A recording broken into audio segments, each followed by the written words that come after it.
swear. Yo. Assalamualaikum warahmatullahi wabarakatuh.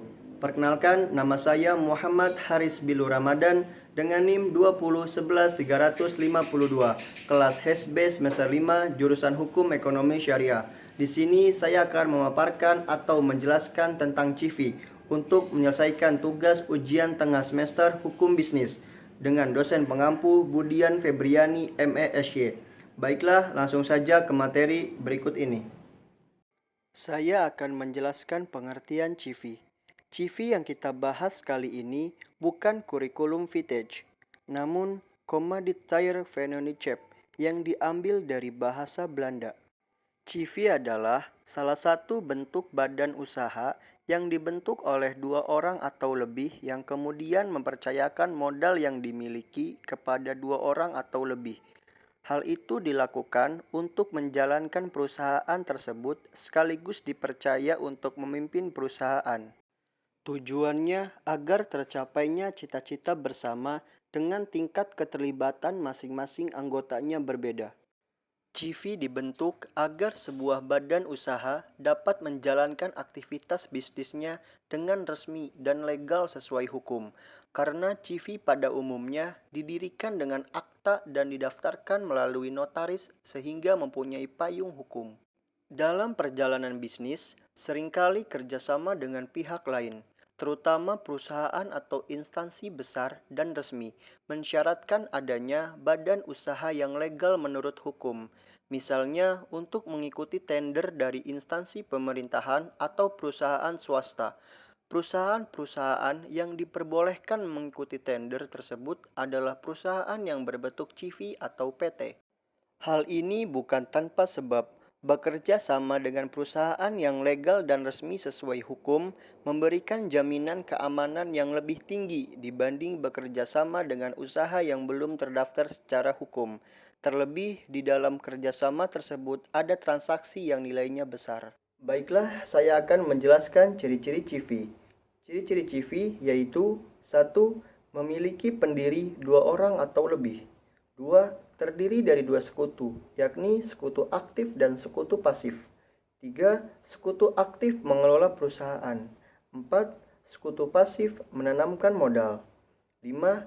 Hanya boleh didirikan oleh warga negara Indonesia atau WNI, sementara warga negara asing tidak diperkenankan mendirikan CV. 6. Modal pendiriannya tidak ada batasan minimal. 7. Syarat pendiriannya cenderung lebih mudah. 8. Diakui secara legal. 9. Mudah untuk melakukan kerjasama dengan lembaga-lembaga resmi. Pembahasan selanjutnya yaitu dasar hukum CV. Dasar hukum keberadaan CV disebutkan dalam beberapa sumber hukum sebagai berikut. 1. Kitab Undang-Undang Hukum Dagang (KUHD) Pasal 19, 20, dan 21 yang membahas tentang pendirian, permodalan CV, dan pembahasan mengenai sekutu komplementer maupun komanditer. 2. Peraturan Menteri Hukum dan Hak Asasi Manusia Nomor 17 Tahun 2018 yang membahas pendaftaran persekutuan komanditer, persekutuan firma, dan persekutuan perdata. 3. KUHD Pasal 31 yang membahas tentang pembubaran CV. 4. Kitab Undang-Undang Hukum Perdata KUH Per Pasal 1647 dan 1649 yang membahas tentang pembubaran CV. Yang kelima ialah KUH Per Pasal 1651 yang membahas tentang pewaris sekutu. Selanjutnya, saya akan menjelaskan tentang kelebihan CV. Kelebihan CV antara lain: 1. Proses pendirian relatif lebih mudah, tidak seperti perseroan terbatas atau PT. Pendirian CV cenderung lebih mudah untuk dilakukan. 2. Lebih mudah untuk mendapatkan bantuan modal dari eksternal, baik dari investor, perbankan, atau koperasi. Karena adanya legalitas dari hukum, CV mendapatkan kepercayaan yang lebih besar dibanding tidak berbadan usaha. 3. Lebih mudah mendapatkan modal dari internal. Kemudahan ini karena CV didirikan oleh orang-orang yang terlibat dalam persekutuan. Civi memiliki kemampuan manajemen yang lebih baik dibandingkan perusahaan yang tidak berbadan usaha. Satu, memiliki kepastian hukum sebagai badan usaha karena memiliki akte perusahaan yang didaftarkan di notaris. Civi juga memiliki dasar hukum yang diakui oleh negara. Dua, meskipun modal dapat dikumpulkan dengan mudah, tidak ada batasan minimal berapa modal yang harus dimiliki oleh Civi. Tidak seperti PT yang mensyaratkan modal awal 50 juta. Civi tidak ada batasan minimal modal. Oleh karena itu, Civi seringkali menjadi pilihan bagi pelaku usaha yang masih berskala mikro, kecil dan menengah atau bisa disebut UMKM agar tetap bisa beroperasi dan berkompetisi. Tiga, lebih mudah berkembang karena dapat dikelola oleh siapapun yang dikehendaki. Pada umumnya, dikelola oleh seseorang yang dianggap memiliki kemampuan manajerial yang paling baik. 4. Resiko kendala menjadi tanggung jawab bersama semua sekutu. 5. Pengambilan keputusan yang lebih cepat. Tidak seperti PT, keputusan besar harus diambil sesuai dengan hasil rapat pemegang saham atau bisa disebut RUPS. Civi dapat menentukan keputusan besar tanpa melakukan rapat dan dapat melakukan tindakan eksekusi demi kebaikan perusahaan. 6. Perubahan akte yang lebih mudah. Pemilik dapat melakukan perubahan akte tanpa harus mengadakan rapat terlebih dahulu dengan pengurus. 7. Sistem pajak yang lebih mudah. Civi bukan termasuk badan usaha yang disertai badan hukum. Di satu sisi, hal ini tampak sebagai kekurangan. Namun dari sudut pandang pengenaan pajak, hal ini merupakan keuntungan. Laba yang diterima Civi saat akhir tahun hanya dibebani satu kali pajak, yakni pajak perusahaan. Pemilik yang menerima bagian laba Civi tidak dikenai pajak dan termasuk dalam non-objek PPh. 8. Nama perusahaan bisa sesuai keinginan. Nama perusahaan mencerminkan identitas perusahaan baik dari brand, berbisnis apa, asal daerah, pemilik, atau lainnya. Perusahaan yang berbentuk PT tidak bisa memakai sembarang nama karena adanya kemungkinan perusahaan lain telah menggunakannya.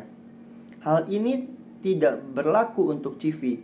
Nama perusahaan tidak dibatasi. Baiklah, selanjutnya saya akan memberikan salah satu contoh perusahaan Civi yang berada di Kota Serang. Perusahaan tersebut ialah Civi Harits Pratama, beroperasi dalam bidang perdagangan umum, ekspor, import lokal, seperti menjual spare part kendaraan mobil atau kebutuhan yang berada di dalam kendaraan, menjual GPS atau pemasangan GPS, berusaha sebagai supplier revenue dan distributor, menjalankan usaha jual beli kendaraan bermotor meliputi kendaraan mobil, bergerak dalam bidang jasa pada umumnya, terutama jasa penyewa mobil atau rental mobil, jasa angkutan transportasi, periklanan, dan lainnya. Pemilik dari perusahaan Civi Harits Pratama ini ialah Pak Haji Mumu Firdaus. Awal beroperasinya Civi Harits Pratama ini sejak tahun 2001.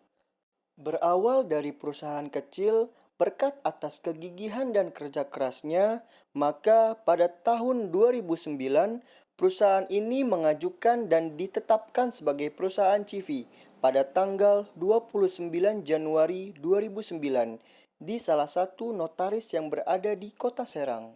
Sampai dengan saat ini, Civi Harits Pratama masih bereksistensi dan berkembang di dunia transportasi dan penjualan, beraneka ragam kebutuhan yang ada di dalam kendaraan, sebagai pemasang alat GPS dan sebagainya. Hingga saat ini, kendaraan yang beroperasi untuk disewakan berjumlah 15 unit, antara lain minibus dan elf.